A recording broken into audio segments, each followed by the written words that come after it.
Hey, so here's the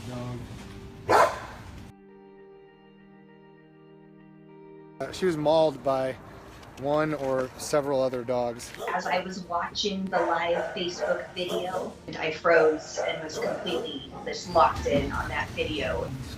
Oh, sweetheart.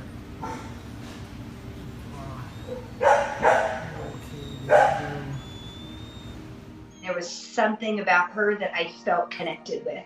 I could feel her in my bones. It was the tail wag. The way she still wagged her tail while Zach sat in there.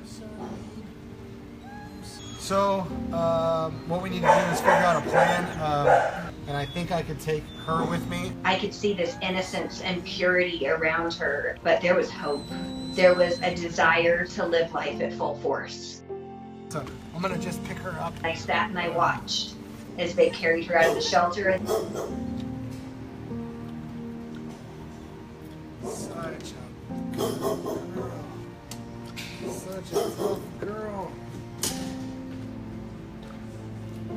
Such a tough girl.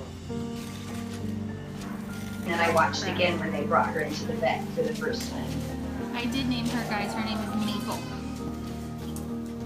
Maple sugar.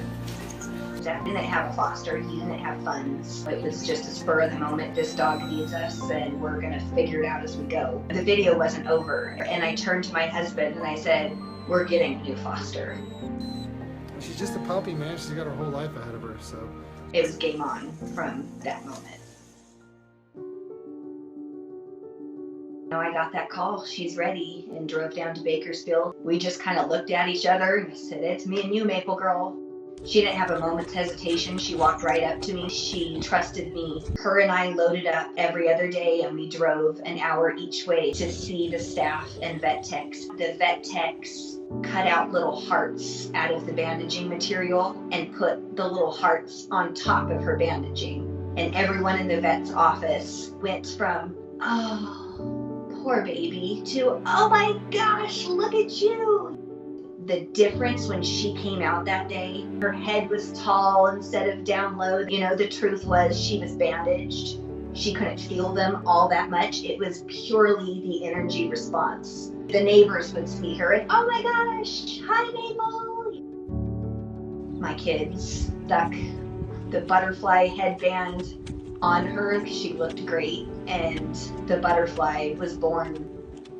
She healed so quickly. It wasn't a month and she no longer needed the full bandage. And then she'd come out of the vet's office and they'd say, guess what? She doesn't need her head wrapped anymore. Guess what? She doesn't need the second leg wrapped anymore. We could see her precious little wrinkles and her ears had healed. That last one came off and we just stare at her. We could see she was just a little girl. It was an obvious freedom when those bandages were off, and that's when we knew Maple got her groove back. It was obvious she was ready and it was time to start looking for her forever home. It's important to say goodbye before that day. So, you know, Maple and I had sat and had a conversation like we did often, and, you know, she let me know she was ready, so I had to be ready. I knew it was time. That morning, as I packed her bag with her favorite blanket and toys, it was just right. She jumped in her truck and it was time to go, and the two dogs hit it off, and we all just seemed to know that, and it was time to see her with her brother and all of the amazing places that Justine takes the two of them. It takes that bittersweetness away and makes it just pure sweetness. Even still, I feel like Maple and I will have a soul connection forever. I can't wait to see her in person again someday.